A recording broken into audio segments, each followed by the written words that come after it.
En fait, il y a eu 2 changements législatifs, un qui est déjà en vigueur, un qui s'en vient le 15 décembre. Le premier, c'est que le gouvernement fédéral a modifié le montant, on va parler du 30 ans, mais aussi le montant maximal de RAP. Avant, c'était 35 000 par personne de REER qu'on pouvait retirer sans payer d'impôts. Ne pas changer d'emploi. OK?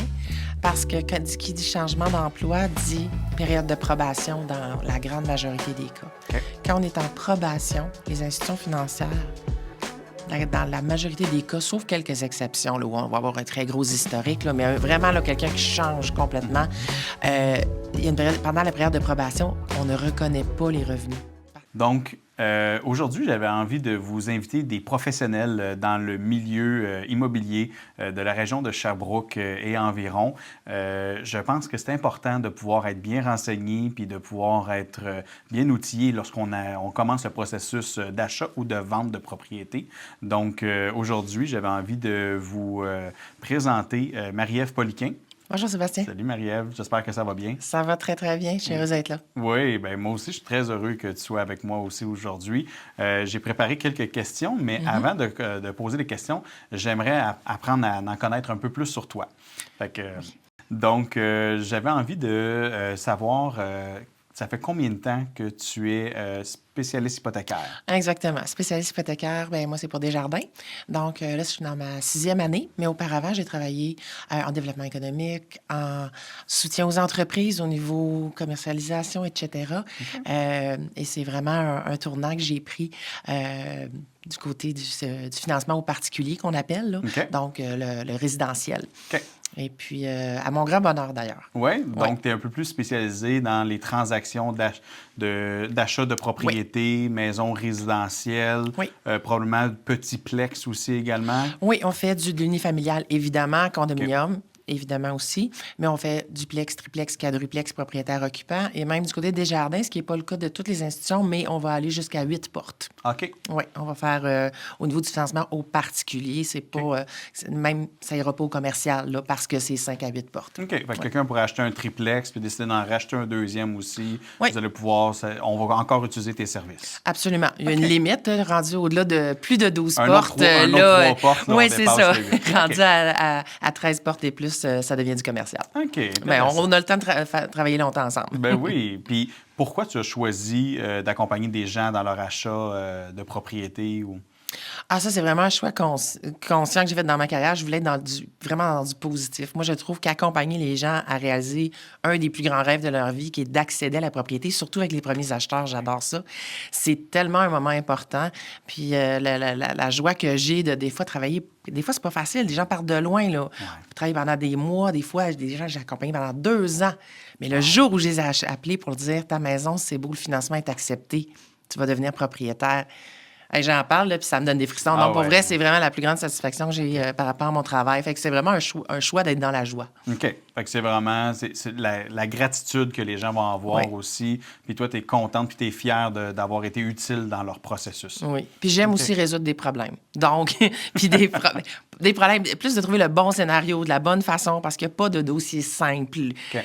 Ça serait trop facile. Donc, c'est de trouver la bonne stratégie pour que ça fonctionne. C'est un grand plaisir pour moi. OK.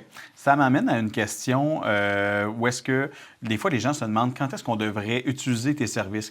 C'est quand qu'on intègre ton côté professionnel dans leur processus d'achat? Est-ce que c'est mieux avant, après la promesse d'achat, etc.? Donc, j'aimerais t'entendre là-dessus. Le plus tôt possible.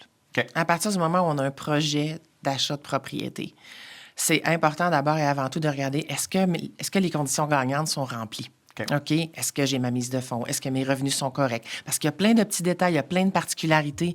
Une préautorisation en ligne, ça n'a pas tout. Il n'y a pas encore assez d'intelligence artificielle. Fait que c'est mieux de avoir de l'intelligence humaine avec des gens, un spécialiste hypothécaire qui va vraiment pouvoir dire OK, les conditions gagnantes sont là. Et après ça, on peut faire une préautorisation. Donc, on sait exactement la capacité d'emprunt qui va passer. Et aussi, l'aspect budgétaire, ça va revenir à combien par mois, cette affaire-là? Donc, de vraiment bien préparer le terrain. Puis quand on arrive justement à travailler avec un courtier comme toi, puis qu'on a une préautorisation entre les mains, mais ça prouve qu'on est des acheteurs sérieux et qualifiés, ce qui donne beaucoup plus de crédibilité face à des vendeurs pour qu'ils considèrent notre offre d'achat. Donc moi, je dirais le plus tôt possible dans le processus. À partir du moment où vous pensez acheter une maison, vous avez des sous de côté pour une mise de fonds, moi, je dirais c'est le temps de... Avant même de choisir le nombre de chambres à coucher qu'on a de besoin, il faut t'appeler pour savoir est-ce que le rêve il est réalisable. Tout à fait. Puis c'est sûrement arrivé dans ta carrière où est-ce que le rêve n'était pas réalisable dès le départ. Est-ce que tu les as accompagnés? Est-ce que tu leur as donné des pistes de solutions pour améliorer la situation? Oui, bien un peu comme je disais tantôt, il y en a que j'accompagne sur une longue durée parce que, tu sais, moi, ça ne sera pas juste dire « Ah, ça passe pas ». En tout cas, moi, c'est pas comme ça que je travaille. Je vais vraiment prendre le temps, on va faire l'ensemble du bilan, de dire, OK, bon, mais regarde, là, quand tu vas avoir fini ta probation ou quand tu vas avoir ramassé tant ou quand tu vas avoir clairé telle dette. Tu sais, on fait vraiment un plan de match. Moi, je trouve ça super important que les gens, ils se disent, OK, ça se fera peut-être pas tout de suite, mais voici, quand telle étape vont être faites, on se rappelle. Puis, justement, ce qui est le fun, c'est que généralement, les gens me rappellent, disent, bon, j'ai fait ce que tu as dit, là, puis on est rendu, on peut-tu valider? Alors oui, moi, c'est un accompagnement que j'offre sur plusieurs semaines, Des fois, c'est très court. Les gens, j'ai préautorise, ils achètent. Voilà, c'est fini au bout d'un mois, puis d'autres que j'accompagne sur 2 ans. Là. OK, comme que tu disais tantôt. Fait que les projets sur 2 ans, c'est souvent les projets qui ont besoin d'un peu plus de structure, puis pour avancer un petit pas à la fois, mais c'est pas irréalisable. Non, c'est rare qu'il n'y a pas de solution. Des fois, oui, il faut en mettre des petits efforts, puis avoir une discipline pour y arriver, mais oui. OK. Je le sais pourquoi moi, j'utilise tes services dans la majorité de mes dossiers. Je vais te référer parce que j'aime ton côté créatif. Ton côté où est-ce que, des fois, justement, oui, le client s'est fait dire non à des institutions, mais c'est drôle quand que moi, je te représente au même client, tu trouves souvent une alternative, une solution, une possibilité. J'aimerais que tu me parles d'une des nouvelles possibilités qu'on va pouvoir utiliser bientôt. Point de vue, les hypothèques échelonnées sur une période de 30 ans. Oui, effectivement. En fait, il y a eu 2 changements législatifs, un qui est déjà en vigueur, un qui s'en vient le 15 décembre. Le premier, c'est que le gouvernement fédéral a modifié le montant. On va parler du 30 ans, mais aussi le montant maximal de RAP. Avant, c'était 35 000 par personne de REER qu'on pouvait retirer sans payer d'impôts pour l'achat d'une maison. Après ça, évidemment, il faut le rembourser, le remettre dans des REER sur 15 ans. Mais le RAP, c'est ça, est passé de 35 à 60 000 par personne maximum, ce qui est quand même un montant considérable. Et puis, a permis aussi l'amortissement. Donc, l'amortissement, c'est la durée totale sur laquelle on rembourse notre prêt, ou du moins qu'on le calcule au jour 1. Ça va rarement finir comme ça, mais c'est flexible, mais de le permettre sur 30 ans pour les acheteurs de maisons neuves, pas les maisons existantes. Donc ça, c'est un changement qui est déjà en vigueur. Là, avec, vous savez, on le sait tous, la difficulté à accéder à la propriété, particulièrement pour les acheteurs de première maison, le gouvernement fédéral a annoncé qu'à partir du 15 décembre, l'amortissement 30 ans va être permis pour les acheteurs de première maison, que ce soit pour une maison existante ou une maison neuve. OK. Fait qu'à partir du 15 décembre 2024, ça va donner la chance au lieu d'être... parce qu'avant, c'était 25 ans. 25 ans, maximum. Donc là, on passe de 25 ans à 30 ans quand on est pour des premiers acheteurs. Ce qui va pouvoir faire une bonne différence probablement dans leur budget, qui va peut-être donner aussi une carte de plus dans leur manche lorsqu'ils vont devoir se battre avec plusieurs promesses d'achat sur une propriété. Mais eux vont savoir que leur budget leur permet de peut-être échelonner, donc peut-être offrir un prix qui pourrait faire en sorte que ça va être plus attrayant pour les propriétaires. Là. Exactement. On peut aller jouer là-dessus au niveau, au moment de la préautorisation, justement, de regarder, OK, capacité d'emprunt, si on se rend compte qu'elle est un petit peu juste sur 25 ans, bien dire, bon, mais si on qualifie sur 30 ans, bien, quand on va pouvoir le faire, c'est pas encore en vigueur, là. Mais si on... Exactement. 2024. Si on qualifie sur 30 ans, ah, bien, là, ça pourrait passer. Donc, c'est sûr qu'il y a plusieurs implications à l'amortissement 30 ans. C'est pas nécessairement une solution magique. Il y a des coûts quand même d'intérêt sur la longue durée qu'il faut quand même être conscient, mais ça peut être effectivement la petite coche qui va permettre d'accéder à la propriété ou pas. Là. OK. Fait que ça revient au côté créatif ou est-ce que ça, c'est une solution? Ça en est une. Il y en a des multitudes aussi qu'on est capable d'aller chercher. Très intéressant. Tantôt, tu as fait un petit survol sur les préautorisations. Oui. Lorsque vous faites une préautorisation, vous allez être capable de pouvoir réserver un taux d'intérêt? Oui. OK. Puis ce taux d'intérêt-là, généralement, il va avoir une date de péremption, j'imagine, qu'il va avoir un délai maximum pour pouvoir utiliser cet avantage-là. Oui. advenant dans une situation où est-ce que les taux d'intérêt deviennent plus avantageux, est-ce que le client il doit rester avec le gros taux que vous avez déjà préautorisé ou il va pouvoir bénéficier de ça? Non, quand on fait une préautorisation officielle, donc avec l'enquête des crédits, c'est vraiment une préautorisation officielle, ça génère une garantie de taux. Fait que c'est pour ça j'ai la discussion avec les gens. Quel taux on garantit? Si vous n'êtes pas lié à se prendre ce taux-là ultimement, mais on en garantit un, donc on le choisit. Si le taux, quand on arrive puis les taux, la garantie, c'est 3 mois. Généralement, il y a des garanties prolongées qui existent aussi à certaines périodes de l'année, mais de façon générale, c'est 3 mois. Mais si on arrive à la demande de financement, donc on a une offre d'achat acceptée, on fait la demande de financement, si le taux a baissé, on va le baisser. Okay. Ce que ça va venir, c'est de mettre un plafond. C'est que si le taux a augmenté, ça va venir protéger le taux pour une durée X, généralement de 3 mois. OK. Fait que ça reste toujours le plus avantageux pour le client et non seulement pour la banque. Oui. OK. Très intéressant quand même. Donc, si les taux diminuent, le client va pouvoir en profiter. Oui. Et est-ce que c'est jusqu'à temps qu'il va pouvoir faire signer son hypothèque avant de passer chez le notaire ou c'est absolument lorsque les réalisations de la promesse d'achat sont réalisées?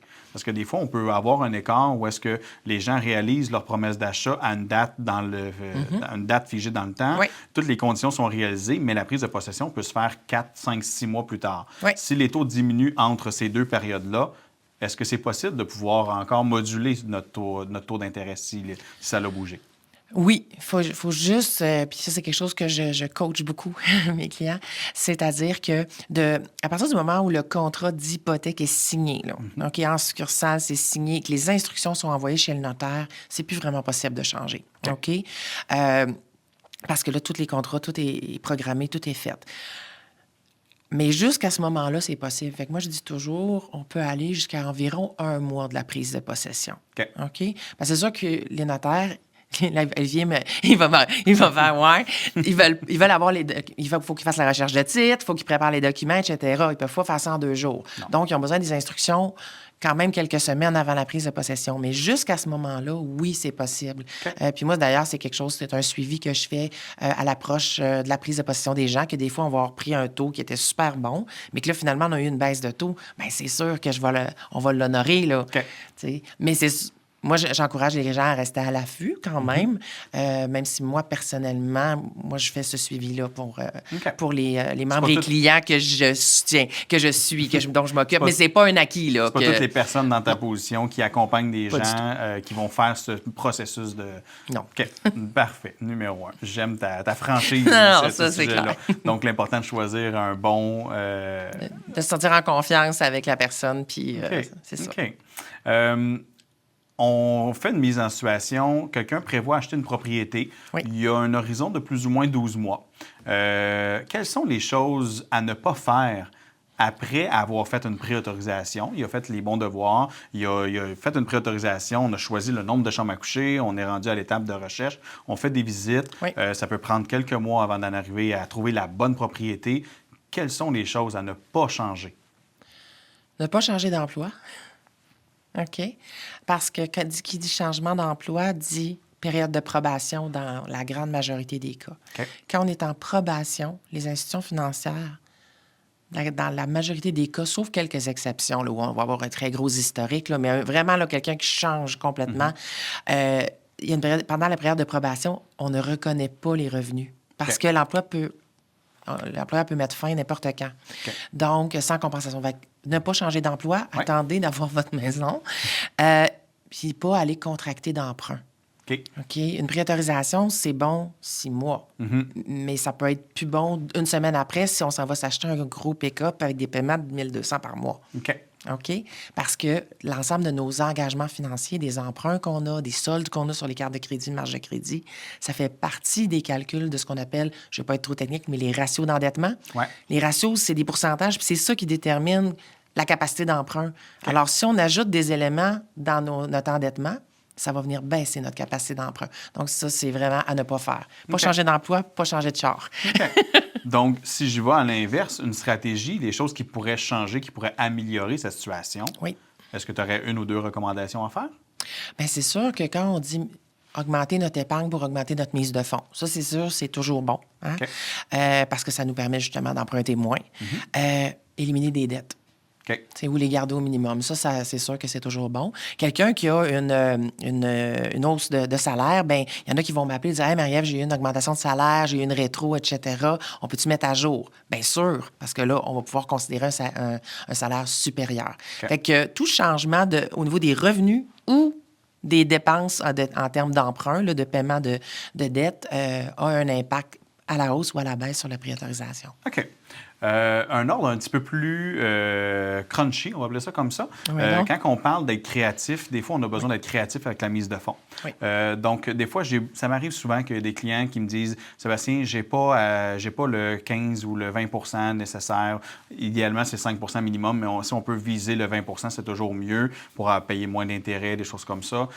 Sauf que des fois, les gens me disent « Oui, mais là, je sais que mes parents ont de l'argent, mais ou du love money qu'on pourrait appeler une solution.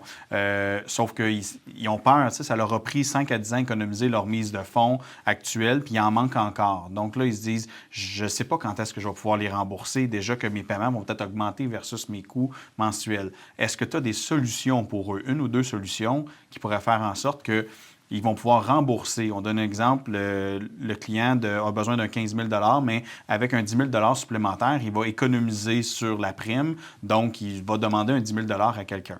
Comment il pourrait rembourser ce 10 000 $-là? Tu as dit que c'était crunchy, hein? Parce que je vais juste revenir sur la prémisse, OK? On parle d'emprunter de la mise de fonds. On ne peut pas emprunter une mise de fonds. Okay? Non, OK. On n'emprunte la question, là, on n'emprunte pas une mise. Ouais. Non, c'est ça. Parce que quand on a un emprunt de mise de fonds, premièrement, la SCHL n'ira pas de l'avant. On peut aller avec un autre assureur hypothécaire, mais il va y avoir une surprime. Donc, une mise de fonds empruntée, puis ça va venir jouer dans les ratios d'endettement parce que l'argent qu'on emprunte, OK, même si on n'y a pas d'assureur hypothécaire, on a notre 20 OK, ça reste qu'on l'a emprunté. Donc, nous, on va calculer les paiements de remboursement, même s'ils disent « Ah oui, mais tu me rembourseras ça plus tard. » Non, nous, on va le calculer. Okay. Donc, ça va venir ajouter un engagement financier, ce qui va réduire la capacité d'emprunt. Donc, c'est quelque chose qui est vraiment à aller de façon très, très, très précautionneuse.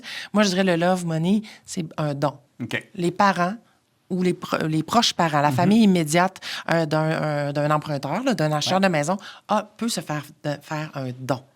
OK? Officiellement, c'est un don. OK. Fait que si la famille donne un montant un montant, d'argent, ça va être reconnu. Il faut qu'ils OK. remplissent une attestation disant oui, je donne les sous pour l'achat d'une maison, fournir un relevé bancaire démontrant qu'ils ont les sous. OK. Ils n'ont même pas besoin de transférer l'argent tout de suite. C'est hyper, hyper simple. Okay. Si il nous manque de mise de fonds, il y a toujours la possibilité de faire ce qu'on appelle un emprunt REER.